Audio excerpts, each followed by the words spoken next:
It's the Slam Dunk.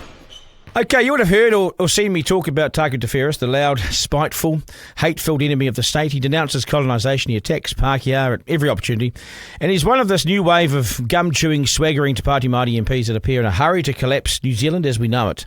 As taxpayers, we pay him about $180,000 a year to be in Parliament. He doesn't want to recognise, doesn't want to respect the place, yet we pay him all that money. Yet so far he's taken every cent and every perk and entitlement on offer. Yet he disses the place. It's his new private members bill that I want to tell you about. This is from Tākuta Ferris. It's deeply concerning, and I'll explain more shortly, but it's all part of their refusal to accept that they're just a small pipsqueak in Parliament without the necessary votes to push through their separatist and dangerous radical agenda to sink New Zealand. They are aggressive in their approach, hostile and threatening in their language, and they make it clear that they're not here to compromise, negotiate or lose. They hold open contempt for this Parliament and our democracy. And from where I sit, and I was in Parliament and covered Tariana Turia's exit from Labour over the foreshore and seabed, and I was there when she formed the original Māori Party and when she was invited into John Key's coalition. And this new version of Te Pāti Māori is wholly unrecognisable to the party that Tariana Turia formed by bravely leaving Labour and setting it up.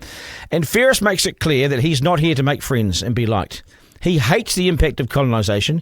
He can't find the good in anything that isn't Māori, and he holds open contempt for Parliament and its processes, and his disrespectful approach at times will have your eyes on stalks and muttering, "Fuckwit," under your breath. You need supreme confidence to consistently act as a world-class wanker on a daily basis, but Ferris pulls it off daily. And now he has finally done some work to advance his radical separatist agenda rather than just jawbone and flap his gums in Parliament. And you see, what irritates Ferris and his bother boy mates is that he will never have enough support or votes in this Parliament to introduce his crazy ideas. And that seriously does their heads in. These ideas held by Te Pāti Māori are not even wholeheartedly supported by all Māori people. And if Labour entertained them, it would be the end of them, surely, as a mainstream party in New Zealand. So his private members bill, this is what he's done. It's aimed at giving the Waitangi Tribunal the power to bypass the permanent roadblocks in Parliament, and for the first time to make its radical findings binding on any government. So they would make a report, the findings would then be handed to the government, and they'd be binding. It's simply outrageous. There have been so many flaky, mad radicals appointed to the tribunal over the past 20 years that no one in either Labour or National has ever been stupid enough to fully accept their findings, because you don't have to, and their recommendations, you don't have to. It's become an activist protest movement in itself, and it needs to be reined in. But Ferris wants to give the tribunal all power to effectively make a report, take some findings, and that would then become law in New Zealand. He wants to give the Waitangi Tribunal binding powers to force governments to act on the views of the few and to override the majority who, since 1975, have had the numbers to dismiss the tribunal's reports and take from them what they wish. But imagine giving the tribunal the ultimate powers to effectively write policy that the government must adhere to. It's like giving Māori an upper house, where unelected radicals on the tribunal could then force the government of the day to follow and implement their ideas. It's madness. It would sink New Zealand. It would destroy us, and it would fast take us down the South African apartheid route. The majority would be ignored and neglected, and the few Māori from the 17% of the Māori population here in New Zealand would rule without question. Their racist, mad approach would be forcibly introduced against the will of the government and the people. And if it didn't bankrupt us first, it would divide us. And if we didn't bail for Australia, we'd stay home to fight in a pending civil war. It would mean perhaps up to 5% of New Zealand would have unbridled, unelected, unfettered access to make change and power. No one could do anything about it. Ferris's bill is a roundabout way of bypassing Parliament, because they know they are unlikely to ever get the support of enough people to push through anything radical, ever. It makes them in Parliament right now all mouth and no trousers. But this bill is a backroom way of saying, or backdoor way of saying, we can get our brand of nuttiness through over here. It's surely going to be voted down when it gets pulled. That's how this lot thinks, and that's how dangerous they are. National should shout from the rooftops about this bill and what it would mean if it ever got enough support to pass. If it ever got enough support to pass, it should shout that it's madness. Blah, blah, blah, jog on, Ferris. Because unless you can demand a majority on the floor of Parliament, you are Labour's little plaything. And they hate it.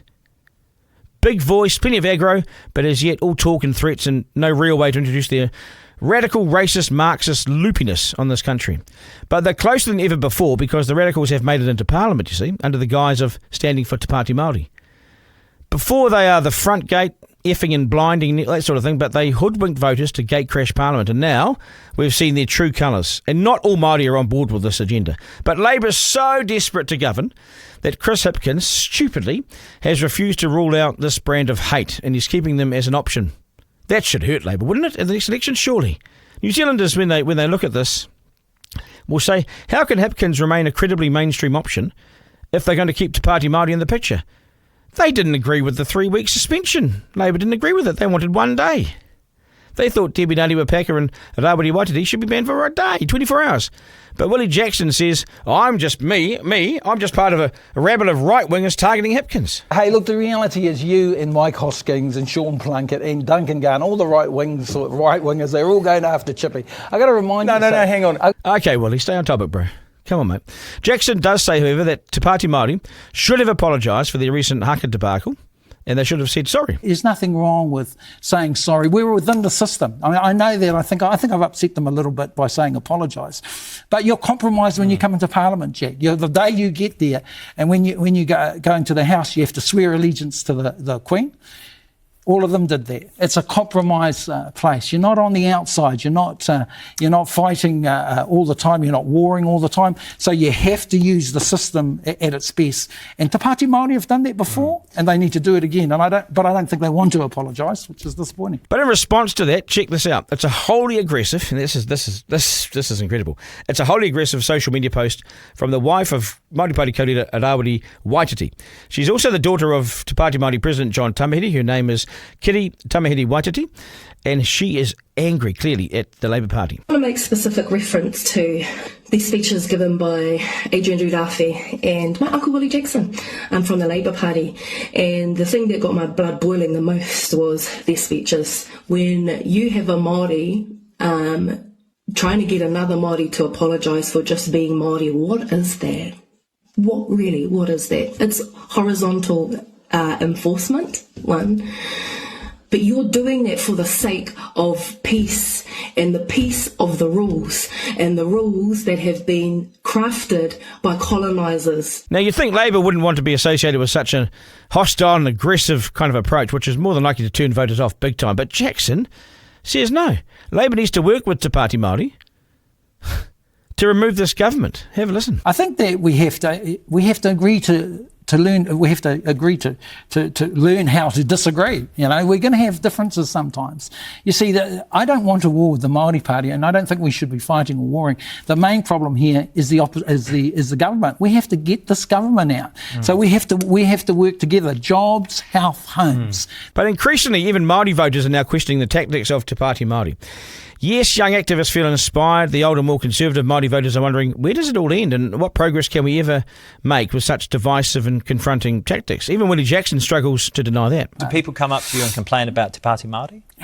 In terms of Māori, you're talking about, or people? Anyone? Look, there's a mix. You know, there's a lot of mix. There's a lot of support for them amongst our younger. We know there's a lot of support. My question was, do people come up and complain to you about absolutely, in terms of some of our older crew, and it's not that they dislike or can't stand the Māori Party. They love the Māori Party. As I said in the House, there's aspects that I love. I love their passion. I love their emotions. Right. No, you don't, Willie. You're trying to rein them in. And you're deeply concerned because right now they're toxic and your fortunes are tied to theirs and theirs to yours. And you continue to entertain them as a future partner in government. I don't think New Zealanders will for a second consider voting for Labour under that scenario. That's your problem and that's your dilemma. It's easy solved by ruling them out in their current state, but you can't and won't. And deep down you believe in what they believe and what they're trying to achieve, just maybe not the way they're going about it. Labour needs to cut ties with Te Pāti Māori, but Hipkins is wimpy and weak, and too wimpy and weak to make the decision. That's why ultimately he's stuffed, and that's why Labour remains unelectable and unfit for office. Editor-in-Chief with Duncan.